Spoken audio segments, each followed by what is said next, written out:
알겠습니다. 다음에 김광림 의원님 질의해 주십시오. 예, 경북 안동의 김광림 의원입니다. 예, 이주열 후보님, 오전에 그 청문회 결과들 언론에 난 거 정리를 해보니까 역시 전문성, 소통력, 특히 그 시장과의 소통력에서 안정감이 있다, 외유 내강형이다, 이렇게 평가가 나오는 것 같습니다. 후보자의 그 재산에 대해서는 뭐 특별히 언급이 없는 것 같은데, 한번 제가 주신 자료로 한번 정리를 해봤습니다. 좀 정리를 해보니까 후보자님, 사모님 장려해서 17억 9천만 원, 상도동 40평형 아파트가 5억 원, 보금자리 30평이 7억 원, 그 다음에 뭐 예금 증권이 6억 원 이렇게 했는데, 수준으로 보면은 전임 총재 25억 원, 이성태 총재님 전에 14억 3천만 원, 그 다음에 현재 금통위원 7분 평균이 31억 원이고, 지금 현재 국회의원들 평균이 18억 7천, 이렇게 보면 전체적으로 무난하고 평균보다 조금 낮은 수준이다 이렇게 보는데, 조금 걸리는 게 상도동 40평 아파트 있고 그 다음에 보금자리 분양권 있는데 좀 뭐 하실 말씀 있어요? 네, 저희들이 이제 10년을 상도동 살아가지고 이제 이사를 할 계획입니다. 그래서 이사할 곳을 저기 보금자리, 저기 명칭이 보금자리입니다만 전 일반 아파트입니다. 보금자리 지구는 일반 분양 아파트인데, 그 아파트를 사서 지금 40평형 상도동 아파트는 부동산 중개소에 매도를 의뢰해 놓은 상태입니다. 그러니까 현재 살고 있는 데서 이쪽으로 옮기는 거군요. 네, 네. 예, 잘 알겠습니다. 통화정책의 방향에 대해서는 언론이 가장 왼쪽에서부터 오른쪽으로 곳곳이 평가를 여러 시각에서 하고 있는 것 같아요. 부총재로 계실 때는 인상 2번 하셨고, 여기 찬성하셨고, 부총재 보호 시절에는 인하 쪽에 6번 했고요. 각 언론에서 봐도 매파, 합리적, 중도파, 비둘기파, 이렇게 이제 평가를 하고 있거든요. 근데 우리 의원실에서 보내드린 서면 질의의 답변에서는 보면은 미 연준의 금리 조기 인상 가능성이 높아지고 있고, 해외 자본 유출 압력이 커지면은 한은의 기준금리 인상 필요성이 제기될 가능성이 있다, 이렇게 하셨습니다. 그래서 이렇게 보면은 시장이나 이렇게 언론에서 보면 금리 인상에 무게를 두신 분이다, 이렇게 이해를 하는 것 같아요. 후보자 이제 지명되시고 난 뒤에 어제까지 보면은 단기 인하 쪽에 무게가 실리고, 국고채 3년물이 1bp가 내려갔고, 또 국고채 10년물은 4bp가 올라갔습니다. 올라왔는데, 앞으로 기준금리 결정에 있어서 통화정책 방향에 대한 기본적인 입장이 어떤지 한번 밝혀주시죠. 우선 제가 후보자 신분이라는 말씀을 드리겠습니다. 그 금리의 어느 방향성을 말씀드리기는 이제 곤란합니다. 단지 그냥 방향은 이제 뭐 금통위 의장이시니까 할 수 없으시고, 어떻게 운영하시겠다는 입장. 말씀드릴 수 있는 것은 그야말로 원론적인 답변이라고 생각하실지 모르겠습니다만, 제가 그렇게밖에 답변드릴 수 없습니다. 뭐냐면 물가 안정이 저희들의 제일 책무니까 일단 물가 안정을 가장 중요한 요소로 보고, 그 다음에 저희들의 성장이라든가 그것을 도외시하지 않겠다. 다시 말씀드려서 물가, 성장, 금융상황 이런 다 골고루 보고 균형 있는 해법을 찾겠다, 이렇게 말씀을 드리겠습니다. 조금 알 것 같기도 하고 모를 것 같기도 하고 그렇습니다. 예. 그 다음에 이 박명재 의원도 여러 번 말씀을 하셨는데요. 해외에서 발행돼서 수입된 기념화폐, 쭉 전에 한번 부총재 하실 때 여러 번 보시는 그림이죠? 네. 예. 독도, 뭐 이런 것들이 전부 다 우간다, 리베리아, 투발루, 니우에 이런 데서 찍어가지고 들어온 겁니다. 하나 또, 하나 리마인드 시켜드리고 싶은 것은, 한은법 제53조 3항을, 3호를 개정해가지고, 행정기관의 장과 광역지방자치단체장이 한국은행 총재에게 기념화폐 발행을 요청할 수 있다. 이렇게 했고, 요청받은 날부터 3개월 이내에 발행 계획 등을 회신해야 된다. 그리고 그럴 때 한국은행은 승인을 해주고, 돈은 요청하는 기관에서 되고, 네. 그리고 화폐 만드는 건 조폐공사에서 만들면은, 좋겠다. 이런 기본 생각이고, 또 기념화폐를 꼭 한국은행 화폐박물관에서만 팔지 말고, 네. 도안위에 나타난 인근 지자체 관광 안내소에서 판매를 허용을 했으면 좋겠다. 이런 것들에 대해서. 근데 그 기억나시죠? 2011년 한은법 심의 때 그때 부총재로 계셨는데 조금 강한 내용으로 이렇게 가지고 그때 이용섭 의원께서 경제재정 소위위원장이셨는데 한은에서 잘 할 테니까 좀 이게 좀 유보 좀 하자. 이래가지고 몇 개 조항 유보된 거 기억나십니까? 예. 그러고 난 뒤에 그 후에 한은에서 기념화폐 좀 많이 제조하셨나요? 그 의원님 기대에 못 미친 걸로 제가 알고 있습니다. 그러니까 미국, 일본과 같이 발행 요청 기관이 제조비를 부담하면은 좀 더 늘리겠다 이렇게 서면 답변을 주셨는데 그렇게 되면 좀 늘릴 건가요?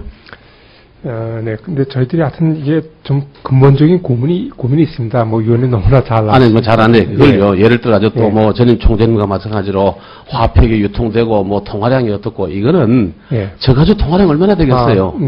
통화량 문제라기보다 적어도 이런 정도의 그 김수환, 추기경, 김연아 금메달 이런 것들이 해외에서 발행해가지고 들어오는 거는 없어야 되겠다 이런 얘기입니다. 기억하시겠습니다만 지금 현재 대통령께서도 똑같은 질문 한은에 가서 하셨죠. 본 시절에 하셨어요. 똑같은 걸 하셨습니다. 하여튼 그거는 의원님 방향만 얘기해 주십시오. 의원님 취지를 충분히 이제 이해를 하겠습니다. 그런데 이게 총재님은 좀 그렇게 저 생각을 하시는데 이게 좀 어려워요. 박건국 내려가면은 그러니까 직접 좀 챙겨봐 주십시오. 네, 알겠습니다. 그 다음 마지막으로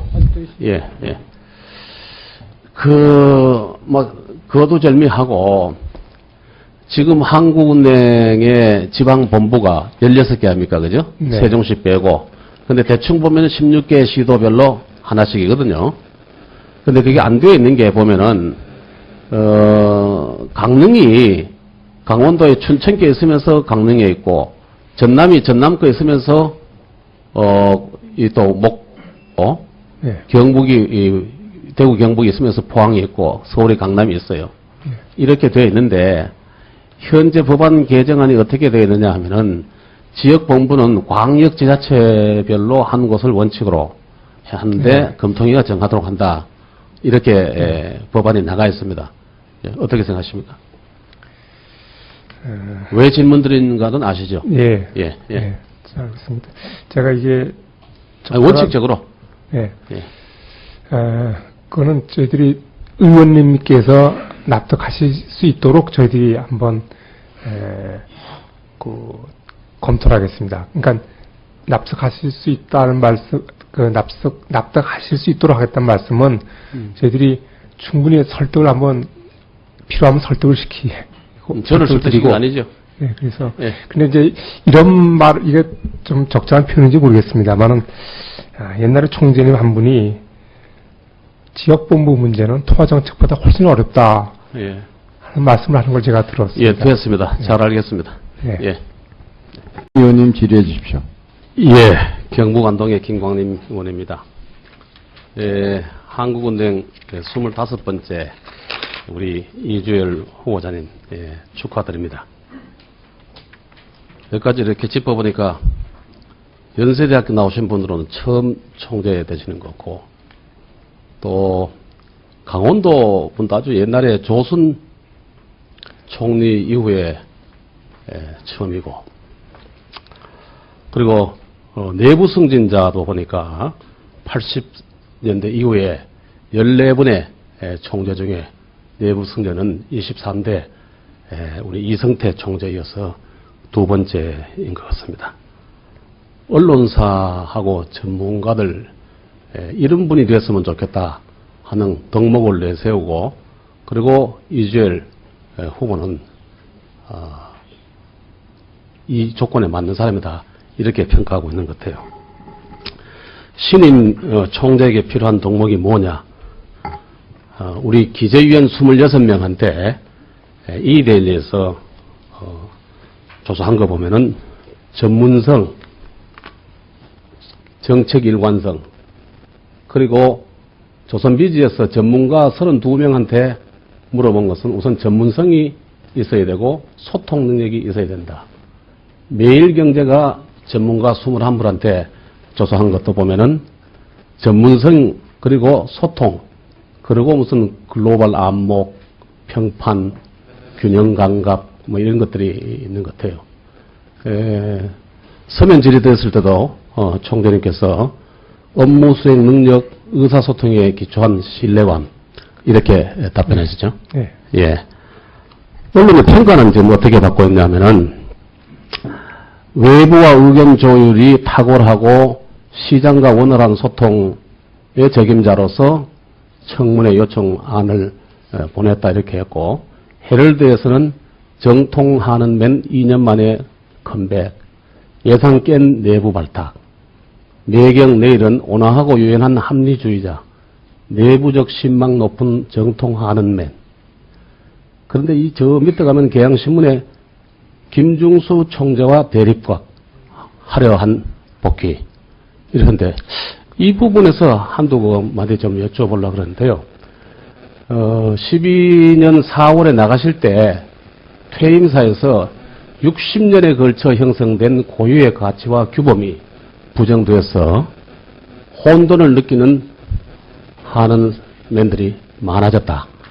이렇게 이제 말씀하셨고, 여기에 이제 그 서면 답변에서도 하는이 오랜 기간 동안의 평판, 성과, 객관성 여기에 기초한 인사가 좀 없어지고 원칙이 단기 성과에 의해서 좌지우지된다. 뭐 이렇게 답변하셨죠.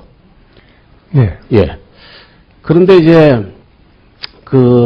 각 언론에서 한번 평가를 보면은 이 퇴임사에서 하셨던 말씀이 김중수 총재의 일방적 인사에 대한 일침이다. 한국 경제. 김중수의 각세웠던 골수 하는 맨. 김중수 라인 긴장. 고개 숙이는 겁니다.